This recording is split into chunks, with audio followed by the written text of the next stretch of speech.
Hey there, nice to see you here. If you want to know how to download images sent to you in a Google Doc, then keep on watching this video. If you're trying to right-click on an image in Google Docs, you'll know the frustration when you figured out that there's no save option. Gladly, we have an option to save even multiple images in a docs all at once.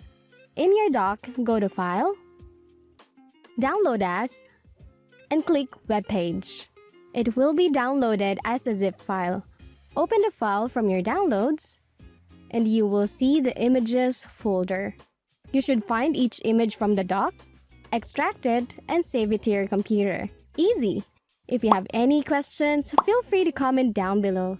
Subscribe so you won't miss out on our future uploads. Like and share, maybe one of your friends or colleague is long been looking for this answer. They'll thank you later.